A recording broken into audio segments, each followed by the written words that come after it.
ನಮಸ್ಕಾರ. ನಾನೆಲ್ಲ ಸಮಸ್ತ ಕರುನಾಡ ಆತ್ಮೀಯ ಕುಲಕೋಟಿ ಬಂಧುಗಳಿಗೆ ನಾನು ನಿಮ್ಮ ಪ್ರೀತಿಯ ಫಿರೋಜ್ BS ನ್ಯಾಷನಲ್ ಅಪ್ನಿ ಪಾರ್ಟಿಯ ರಾಜ್ಯಾಧ್ಯಕ್ಷರು ಮಾಡುವ ಶಿರಸಾಷ್ಟಾಂಗ ನಮಸ್ಕಾರಗಳು. ಈ ಒಂದು ವಿಡಿಯೋದ ಮೂಲಕ ಸಂದೇಶ ನೀಡುವುದೇನಪ್ಪ ಅಂತಂದರೆ, ಆತ್ಮೀಯ ವೀಕ್ಷಕ ದೇವರುಗಳೇ, ರಾಜ್ಯ ರಾಜಕಾರಣದ ಮನ್ವಂತರದ ಸ್ಥಿತಿ ಹೇಗಾಗಿದೆಯಪ್ಪ ಅಂತಂದರೆ, ಹೇಳಿಕೊಳ್ಳಲಾಗದ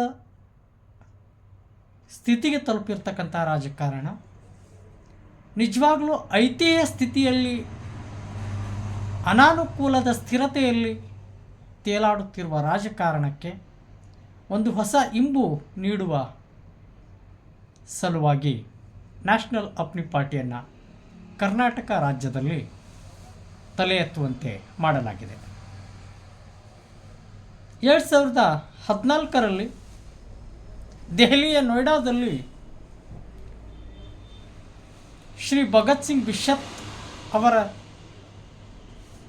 ಅಧ್ಯಕ್ಷತೆಯಲ್ಲಿ ಮುನ್ನೆಲೆಗೆ ಬಂದ ಈ ಪಕ್ಷ ರಾಷ್ಟ್ರೀಯ ಸಂಸ್ಥಾಪಕರು ಹಾಗೂ ಅಧ್ಯಕ್ಷರಾಗಿ ಕಾರ್ಯನಿರ್ವಹಿಸುತ್ತಿರುವ ಭಗತ್ ಸಿಂಗ್ ಬಿಷಪ್ ಅವರು 31 ರಾಜ್ಯಗಳಲ್ಲಿ ಪಕ್ಷದ ಒಂದು ಚಟುವಟಿಕೆಯಲ್ಲಿ ಸಂಘಟನೆಯನ್ನು ಮುಂತೆಗೆದುಕೊಂಡು ಹೋಗುತ್ತಿರುವುದು ಒಳ್ಳೆಯ ಬೆಳವಣಿಗೆ ಅಂತಕ್ಕಂಥದ್ದನ್ನು ನಾನು ಈ ಶುಭ ಸಂದರ್ಭದಲ್ಲಿ ಭಾವಿಸುತ್ತೇನೆ.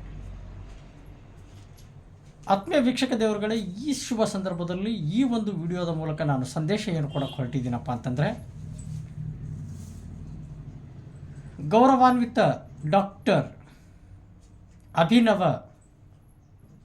ಅಜಾತಶತ್ರು ರಾಜಕೀಯ ಮುತ್ಸದ್ದಿಗಳಾಗಿರ್ತಕ್ಕಂತಹ ಡಾಕ್ಟರ್ ಶಾಮನೂರು ಶಿವಶಂಕರಪ್ಪನವರು ಸಾಹೇಬರು ನಿಧನವಾದ ತೆರುವಾಯ ಆ ಕ್ಷೇತ್ರಕ್ಕೆ ಈಗ ಬೈ ಎಲೆಕ್ಷನ್ ಡಿಕ್ಲೇರ್ ಆಗ್ತಾ ಇದೆ. ಇನ್ನೊಬ್ಬರು ಮುತ್ಸದ್ದಿ ರಾಜಕಾರಣಿ ಅಜಾತಶತ್ರು HY ಮೇಟಿ ಸಾಹೇಬರು ಕೂಡ ನಿಧನರಾಗಿರುವ ಬಾಗಲಕೋಟ್ ವಿಧಾನಸಭಾ ಕ್ಷೇತ್ರಕ್ಕೆ ಕೂಡ ಒಂದು ಸನ್ನಿಹಿತ ಪರಿವಿಧಿಯ ಆಧಾರದ ಮೇಲೆ ಬೈ ಎಲೆಕ್ಷನ್ ಘೋಷಣೆ ಮಾಡಲಾಗ್ತಾ ಇದೆ.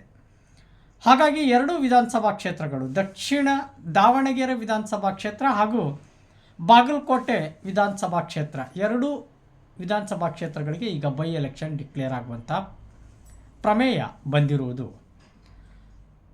ಸೊ ಈ ಒಂದು ಸಂದಿಗ್ಧ ಪರಿಸ್ಥಿತಿಯಲ್ಲಿ ಅಜ್ಜ ಹಾಕಿದ ಆಲದ ಮರಕ್ಕೆ ಮೈ ಕೊಡವಿ ನಿಲ್ಲದೆ ಕುಟುಂಬ ರಾಜಕಾರಣಕ್ಕೆ ಗುಡ್ ಬೈ ಹೇಳಿ ಪ್ರಜೆಯ ಅಭಿವಂತತೆಯ ಆಧಾರದ ಮೇಲೆ ನಿಷ್ಠಾವಂತ ಕಾರ್ಯಕರ್ತರಿಗೆ ಅವಕಾಶ ಸಿಗಬೇಕು, ರಾಜಕಾರಣದಲ್ಲಿ ಅವರ ಪ್ರತಿಭಾ ಮಟ್ಟ ಕ್ಷೇತ್ರಗಳಿಗೆ ಮನ್ನಣೆ ಆಗಿ ಬದಲಾಗಬೇಕು ಅಂತಕ್ಕಂತಹ ಒಂದು ಮಹತ್ವಾಕಾಂಕ್ಷಿ ದೂರದೃಷ್ಟಿಯನ್ನು ಇಟ್ಕೊಂಡು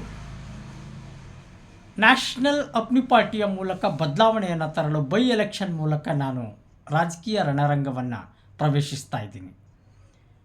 ಹಾಗಾಗಿ ಬಾಗಲಕೋಟೆ ಮತ್ತು ದಾವಣಗೆರೆ ದಕ್ಷಿಣ ವಿಧಾನಸಭಾ ಕ್ಷೇತ್ರಕ್ಕೆ ಅಭ್ಯರ್ಥಿಗಳ ಪರಿಶೀಲನೆ ನಡೆಯುತ್ತಿದ್ದು, ಬಡ ಪ್ರತಿಭಾನ್ವಿತ ಪದವೀಧರರಾಗಿರ್ಬೋದು ಅಥವಾ ಇನ್ಯಾವುದೇ ಪದವಿಯನ್ನು ಹೊಂದಿರತಕ್ಕಂತಹ ಯುವಕರು ಮುಂದೆ ಬಂದರೆ ನಿಮಗೊಂದಷ್ಟು ಸಲಹೆ ಸೂಚನೆಗಳನ್ನು ನೀಡುವುದರ ಮೂಲಕ ಚುನಾವಣಾ ರಂಗಕ್ಕೆ ತಮ್ಮನ್ನು ಅಭಿನೇತ್ರಿಯಾಗಿ ಪಕ್ಷಕ್ಕೆ ಸನ್ನದ್ಧಗೊಳಿಸಲು ನಾನು ಉತ್ಸುಕನಾಗಿದ್ದೇನೆ ಅಂತಕ್ಕಂತಹ ಮಹತ್ವಾಕಾಂಕ್ಷೆಯ ಮಾತನ್ನು ಪ್ರಚುರಪಡಿಸುವುದರ ಮೂಲಕ ದಯವಿಟ್ಟು ಈ ವಿಡಿಯೋ ಸಂದೇಶವನ್ನು ಹೆಚ್ಚಾಗಿ ದಕ್ಷಿಣ ದಾವಣಗೆರೆ ವಿಧಾನಸಭಾ ಕ್ಷೇತ್ರ ಹಾಗೂ ಬಾಗಲಕೋಟೆ ವಿಧಾನಸಭಾ ಕ್ಷೇತ್ರಗಳಿಗೆ ಪರಿಚಯಿಸುವಂತಹ ನಿಟ್ಟಿನಲ್ಲಿ ವಿಡಿಯೋವನ್ನು ಹೆಚ್ಚು ಶೇರ್ ಮಾಡಿ ಎಂದು ನಾನು ಈ ಮೂಲಕ ಕಳಕಳಿಯ ಮನವಿ ಮಾಡಿಕೊಳ್ತೀನಿ. ಯಾಕಂತಂದರೆ ಕಾಂಗ್ರೆಸ್ ಈಗ ಯಾವ ಒಂದು ಸ್ಥಿತಿಯಲ್ಲಿ ಹೆಜ್ಜೆ ಹಾಕ್ತಾ ಇದೆಯಪ್ಪ ಅಂತಂದರೆ, HY ಮೇಟಿ ಸಾಹೇಬರು ಏನು ನಿಧನರಾದರು, ಅವರ ಒಂದು ಮನೆತನಕ್ಕೆ ಮತ್ತೆ ಟಿಕೆಟನ್ನು ಕೊಡಬೇಕು ಅಂತಕ್ಕಂಥದ್ದು. ಹಾಗಾದರೆ ಇಲ್ಲಿಯವರೆಗೂ ದುಡಿದು ಬಂದಿರತಕ್ಕಂಥ ನಿಷ್ಠಾವಂತ ಕಾರ್ಯಕರ್ತರ ಕತೆ ಏನು? ನೆಕ್ಸ್ಟ್ ದಾವಣಗೆರೆಯಲ್ಲಿ ಶಾಮನೂರು ಶಿವಶಂಕರಪ್ಪನ ಸಾಹೇಬರು ನಿಜವಾಗ್ಲೂ ಅಜಾತಶತ್ರು ಅಂತ ಹೇಳೋಕ್ಕೆ ಇಷ್ಟಪಡ್ತೀವಿ. ಯಾಕಂತಂದರೆ ಅವರು ಇದ್ದಾಗಲೇ ಆ ಒಂದು ಇದಕ್ಕೆ ರಾಯಭಾರಿಯಾಗಿ ಆ ಕ್ಷೇತ್ರಕ್ಕೆ ಉತ್ಸುಕ ಕಾರ್ಯಕರ್ತರುಗಳಿಗೆ ಮನ್ನಣೆ ಕೊಡಿ ಅಂತಕ್ಕಂಥದ್ದನ್ನು ಅವರಾಗಿಯೇ ಹೇಳಿರ್ತಕ್ಕಂಥದ್ದು ಭಾಳ ಸಂತೋಷಕರ ವಿಚಾರ. ಅವರು ನಿಜವಾಗ್ಲೂ ಕಾರ್ಯಕರ್ತರಿಗೆ ಕೊಡ್ತಕ್ಕಂತಹ ಬೆಲೆ. ಇನ್ನು ಶಾಮನೂರು ಶಿವಶಂಕರಪ್ಪನವ್ರ ಸಾಹೇಬರ ಮನೆತನದಲ್ಲಿ ಯಾರಿಗಾದರೂ ಟಿಕೆಟ್ ಕೊಡಬೇಕು ಅಂತಕ್ಕಂಥ ಊಹಾಪೋಹಗಳು ಎದ್ದಿರುವುದು ಕೂಡ ಅಲ್ಲಗಳೆಯುವಂತಿಲ್ಲ. ಆದರೆ ಶಾಮನೂರು ಶಿವಶಂಕರಪ್ಪನವ್ರ ಸಾಹೇಬ್ರೇ ನಿಷ್ಠಾವಂತ ಕಾರ್ಯಕರ್ತರುಗಳಿಗೆ ಮನ್ನಣೆ ಕೊಡಿ ಅಂತಕ್ಕಂಥ ಒಂದು ಪರಿವ್ಯಕ್ತ ಹೇಳಿಕೆ ಏನಿದೆಯಲ್ಲ, ಅದು ನಿಜವಾಗ್ಲೂ ಕಾರ್ಯಕರ್ತರನ್ನು ಅದರ ಅಡಿ ಏನಾಗುತ್ತೆ ಅಂತಂದರೆ ಉತ್ಸುಕತೆಯಲ್ಲಿ ಹುಮ್ಮಸ್ಸು ತರತಕ್ಕಂಥ ಒಂದು ಮಾತು ಅಭಿವ್ಯಕ್ತತೆಯಾಗಿ ಪರಿಣಮಿಸಲಿದೆ. ಸೊ ನಾನು ಇಲ್ಲಿ ಗೌರವಾನ್ವಿತವಾಗಿ HY ಮೇಟಿ ಸಾಹೇಬರು, ಶಾಮನೂರು ಶಿವಶಂಕರಪ್ಪನವ್ರ ಸಾಹೇಬರು ಕ್ಷೇತ್ರಕ್ಕೆ ಅಪಾರವಾದ ಕೊಡುಗೆಗಳನ್ನು ಕೊಟ್ಟಿದ್ದಾರೆ. ಅವರ ಒಂದು ಹಿರಿತನದಲ್ಲಿ ನಾನು ಅವರ ಆತ್ಮಕ್ಕೆ ಚಿರಶಾಂತಿಯನ್ನು ಕೋರುವುದು ಅಷ್ಟೇ ಅಲ್ಲ, ಅವರು ಹಾಕಿಕೊಟ್ಟ ಸನ್ಮಾರ್ಗಗಳಲ್ಲಿ ಇನ್ನೂ ಆ ಕ್ಷೇತ್ರಗಳನ್ನು ಮುನ್ನಡೆಸ್ಕೊಂಡು ಹೋಗಬೇಕಾಗಿರ್ತಕ್ಕಂತಹ ಪರಿವ್ಯಕ್ತ ವಾತಾವರಣ ಉಂಟಾಗಿರುವುದು ಅಲ್ಲಗಳೆಯುತ್ತಿಲ್ಲ. ಹಾಗಾಗಿ ನಾನು ಈ ಮೂಲಕ ಕೇಳಿಕೊಳ್ಳೋದಿಷ್ಟೇ, ನ್ಯಾಷನಲ್ ಅಪ್ನಿ ಪಾರ್ಟಿಗೆ ಒಂದು ಅವಕಾಶ ನೋಡಲು ಬಡ ಪ್ರತಿಭಾನ್ವಿತ ಸಹೋದರ ಅಥವಾ ಸಹೋದರಿ ಯಾರೇ ಮುಂದೆ ಬಂದರೂ ನಾನು ಟಿಕೆಟ್ ಕೊಡ್ತೀನಿ. ಟಿಕೆಟ್ ರೆಡಿಯಾಗಿದೆ. ಟಿಕೆಟ್ ಆಲ್ರೆಡಿ ನಾನು ಅಕೌಂಟಿಂದ ತಗೊಂಡಿದ್ದೀನಿ. ಸೊ ದಯವಿಟ್ಟು ಲಾಕರಲ್ಲಿ ನಾನೀಗ ಆಲ್ರೆಡಿ ಅದನ್ನು ಡೆಪಾಸಿಟ್ ಮಾಡಿದ್ದೀನಿ. 2 ಟಿಕೆಟ್ಗಳನ್ನು ಅಕೌಂಟಿಂದ ತೆಗೆದುಕೊಂಡು, ಚುನಾವಣಾ ಅಕೌಂಟಿಂದ ತೆಗೆದುಕೊಂಡು ಲಾಕರ್ಗೆ ಡೆಪಾಸಿಟ್ ಮಾಡಿದ್ದೀನಿ. ಸೊ ದಯವಿಟ್ಟು ಪ್ರತಿಭಾನ್ವಿತ ಬಡ ಸಹೋದರ ಸಹೋದರಿ, ಹೆಚ್ಚಾಗಿ ನಾನು ಸಹೋದರಿಯರಿಗೆ ಅವಕಾಶ ಕೊಡೋಕ್ಕೆ ಇಷ್ಟಪಡ್ತಾ ಇದ್ದೀನಿ. 2 ಕ್ಷೇತ್ರಗಳಿಗೆ, ಬಾಗಲಕೋಟೆ ನಗರ ಮತ್ತು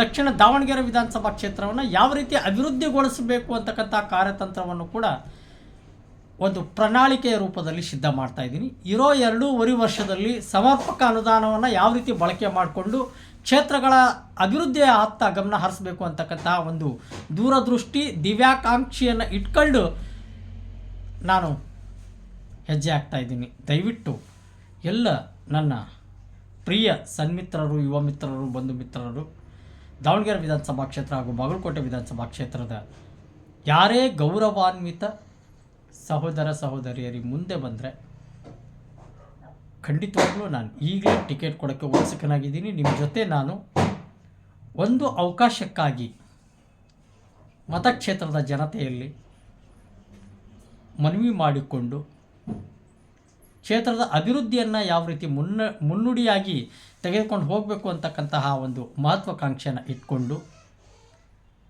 ಉತ್ಸುಕತೆಯಿಂದ 2 ವಿಧಾನಸಭಾ ಕ್ಷೇತ್ರಗಳಿಗೆ ಒಂದು ಹೊಸ ಪ್ರಮೇಯ, ಹೊಸ ದಿಶೆಯನ್ನು ನೀಡುವ ಸಲುವಾಗಿ ಬಹಳ ಉತ್ಸುಕತೆಯಿಂದ ನಾನು ಈ ಒಂದು ಬೈ ಎಲೆಕ್ಷನ್ಗಳಿಗೆ ಸಿದ್ಧನಾಗಿದ್ದೇನೆ. ಅವಕಾಶ ವಂಚಿತರಾಗಬೇಡಿ. ಅಸೆಂಬ್ಲಿ MLA ಎಲೆಕ್ಷನ್ಗೆ ನಿಂತ್ಕೊಳ್ಳೋದಂದರೆ ಮೊದಲೆಲ್ಲ ಬಹುದೊಡ್ಡ ಒಂದು ವಿಧವಾಗಿತ್ತು. ನಾವು ಚಿಕ್ಕವರು ಇರ್ತಕ್ಕಂಥ ಸಂದರ್ಭದಲ್ಲಿ MLA ನಿಂತ್ಕೊಳ್ಳೋದಲ್ಲ ರೀ, ಗ್ರಾಮ ಪಂಚಾಯತಿಗೆ ನಿಂತ್ಕೋಬೇಕಾದ್ರೇ ಒಂದು ಬಹುದೊಡ್ಡ ನಿರೀಕ್ಷೆ ಇತ್ತು. ಆವಾಗ ಗ್ರಾಮ ಪಂಚಾಯತಿ, ತಾಲೂಕ್ ಪಂಚಾಯತಿ, ಜಿಲ್ಲಾ ಪಂಚಾಯತಿಗಳಿಗೆ ನಿರೀಕ್ಷಿತ ಮಟ್ಟದಲ್ಲಿ ಒಂದು ದೊಡ್ಡ ಲಾಬಿನೇ ನಡೀತಾ ಇತ್ತು. ಆದರೆ ವಿಜಯಪುರ ಜಿಲ್ಲೆ ಇಂಡಿ ತಾಲೂಕಿನ ಅಹಿರ್ಸಂಗ್ ಗ್ರಾಮದಲ್ಲಿ ಹುಟ್ಟಿ ಬೆಳೆದಿರ್ತಕ್ಕಂಥ ಒಬ್ಬ ಪ್ರತಿಭಾನ್ವಿತ ಪದವೀಧರ ಯುವಕನಾಗಿ ನಾನು ನ್ಯಾಷನಲ್ ಅಪ್ನಿ ಪಾರ್ಟಿಯನ್ನು ರಾಜ್ಯದಲ್ಲಿ ರಾಜ್ಯಾಧ್ಯಕ್ಷತೆಯ ಆಧಾರದ ಮೇಲೆ ನಾನೇನು ಸನ್ನಿಹಿತವಾಗಿ ಬೆಳಕಿಗೆ ತಂದಿದ್ದೀನಿ. ಅದರ ಸದುಪಯೋಗ ನನ್ನ ಕರ್ನಾಟಕದ ಜನತೆಗೆ ಆಗಬೇಕು ಅಂತಕ್ಕಂತಹ ಮಹತ್ವಾಕಾಂಕ್ಷೆಯನ್ನು ಇಟ್ಕೊಂಡು ರಾಜಕಾರಣದಲ್ಲಿ ಕಿಂಚಿತ್ತಾದರೂ ಬದಲಾವಣೆ ತರಬೇಕು, ರಾಜಕೀಯದಲ್ಲಿ ಇವತ್ತಿನವರೆಗೂ ನಡೀತಕ್ಕಂತಹ ದೊಂಬರಾಟಗಳನ್ನು ನೋಡಿ ಬೇಸತ್ತ ಜನತೆಗೆ ಒಂದು ತಿರುವಾಂಕೂರ ರೀತಿಯಲ್ಲಿ ಬದಲಾವಣೆ ತರಬೇಕು ಅಂತಕ್ಕಂತಹ ನಿಟ್ಟಿನಲ್ಲಿ ಸದಾಭಿರುಚಿಯನ್ನು ಹೊಂದಿ ರಾಜ್ಯ ರಾಜಕಾರಣದ ಪರ್ವ ಇತಿಹಾಸದ ದಿಕ್ಕು ಬದಲಿಸಲು ಒಂದು ಅವಕಾಶಕ್ಕಾಗಿ ನಾನು ಮಹಾಜನತೆಯಲ್ಲಿ ಮನವಿ ಮಾಡಿಕೊಡ್ತಾ ಇದ್ದೀನಿ. ನಿಜವಾಗ್ಲೂ ಆತ್ಮೀಯ ವೀಕ್ಷಕ ಬಂಧುಗಳೇ, ಎಲ್ಲ ನನ್ನ ಮತದಾರ ಪ್ರಭುಗಳೇ, ನೀವು ಇವತ್ತಿನ ರಾಜಕಾರಣ ಮೊದಲಿನ ರಾಜಕಾರಣ ಎರಡೂ ತಾಳೆ ಹಾಕಿ ನೋಡಿದಾಗ ಗೊತ್ತಾಗುತ್ತೆ. ಭಾಳ ಚೆನ್ನಾಗಿ ಭಾಷಣ ಮಾಡುವಂತಹ MLAಗಳು MP ಗಳಿದ್ದಾರೆ. ನಮ್ಮ ಬಿಜಾಪುರ MP ಒಬ್ಬರು ಇದ್ದಾರೆ, 4 ಬಾರಿ 3 ಬಾರಿ MP ಆಗಿದ್ದಾರೆ. 1-2-3 ಸರಿ MLA ಆಗಿರಬೇಕು, ಮಿನಿಸ್ಟ್ರು ಏನೇನೋ ಆಗಿದ್ದಾರೆ. ಅವರ ಕೊಡುಗೆ ಬಿಜಾಪುರಕ್ಕೆ ಶೂನ್ಯ. ಆದರೆ ಮಾತನಾಡುವಂತಹ ಶೈಲಿ ಇದೆಯಲ್ಲ, ನಿಜವಾಗ್ಲೂ ಆತ್ಮಾವಲೋಕನ ಮಾಡ್ಕೊಂಡು ಮಾತಾಡ್ತಕ್ಕಂತಹ ಪ್ರಮೇಯ ಅವರಿಗೆ ಬರಬೇಕು. ನಾವೇನು ಮಾಡಿದ್ದೀವಿ ಕ್ಷೇತ್ರಕ್ಕೆ, ನಾವೇನು ಕೊಡುಗೆ ಕೊಟ್ಟಿದ್ದೀವಿ ಅಂತಕ್ಕಂಥದ್ದು ಬರೀ ಬಾಯಿ ಮಾತಲ್ಲಿ ಸುಳ್ಳು ಹೇಳಿದ್ರೆ ಆಗಲ್ಲ. ಒಪ್ಪಲ್ಲ ಆತ್ಮಸಾಕ್ಷಿ, ನಿಮ್ಮ ಆತ್ಮಸಾಕ್ಷಿನೇ ಒಪ್ಪಲ್ಲ ಬಿಡ್ರಿ. ಮೇಲೆ ಕಾಯ್ತಾ ಇದ್ದಾನಲ್ಲ ಆ ದೇವರು ಕೂಡ ಕ್ಷಮಿಸಂಗಿಲ್ಲ. ಸೊ ದಯವಿಟ್ಟು ಆಗಬೇಕಾಗಿರ್ತಕ್ಕಂಥ ಪರಿವರ್ತನೆಯನ್ನು ಒಂದು ಪರಿವರ್ತಿತ ರೂಪದಲ್ಲಿ ಬದಲಾವಣೆಯನ್ನು ತರೋಕ್ಕೆ ನಾವೆಲ್ಲ ಹೆಜ್ಜೆ ಹಾಕಬೇಕಾಗಿರ್ತಕ್ಕಂಥದ್ದು ಅಲ್ಲಗಳಿರುತ್ತಿಲ್ಲ.